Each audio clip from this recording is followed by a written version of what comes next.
Ladies and gentlemen, there's a very simple way that Apple can make the HomePod a much more attractive product. Apparently, it's not that attractive to some people. I mean, not visually, but as a thing to buy. When Apple released the HomePod Gen 2, a lot of people were still complaining about the $300 price tag, and I guess I can understand. Even the Sonos One is less expensive. They go for $219 right now, and then the Sonos One SL is cheaper than that. A lot of people compare the HomePod to Google and Amazon smart speakers, which I don't think is really an apt comparison. The HomePod, to me, is geared toward audio performance more than smart functionality, and so therefore Sonos is a product that I think the HomePod is geared toward. Here's my idea. One of Apple's most loved and most missed products, and to my experience, one of their best products, was the Airport line of Wi-Fi routers. I had one of the last ones with the built-in Time Machine hard drive, and I loved it.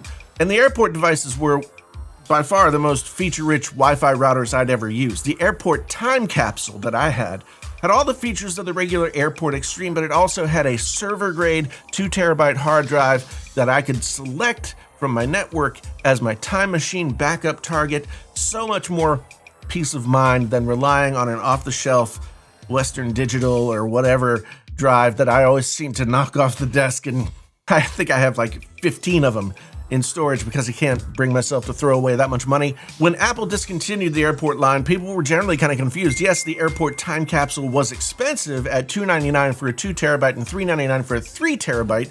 They were discontinued, this was back in 2018, but they were generally thought of as one of the better products that Apple made and one of the best routers available on the market at the time. Of course, they were best suited to use with Apple products, but what Apple product isn't? So here's my idea. With Amazon and Google both in the mesh Wi-Fi router game and the smart speaker game as well, why doesn't Apple re-envision the HomePod, and the HomePod Mini for that matter, as like a HomePod Airport hybrid thing? One larger HomePod could serve as a base station, while other HomePods and HomePod Minis could serve as mesh network connections all over the house.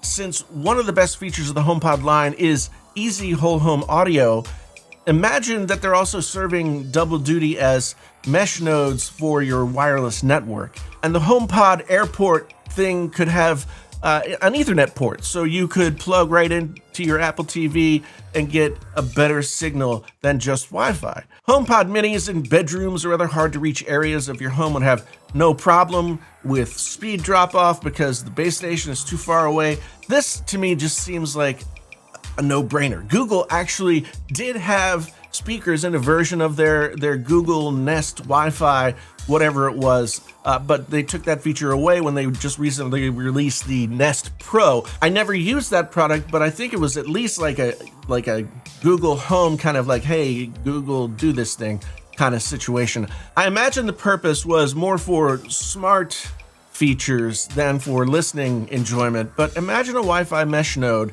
with the sound quality of either of the HomePods.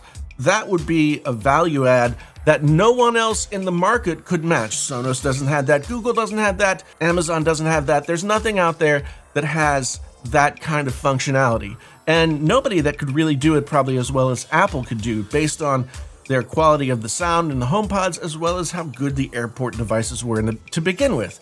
And I'd be willing to pay more. What do you think?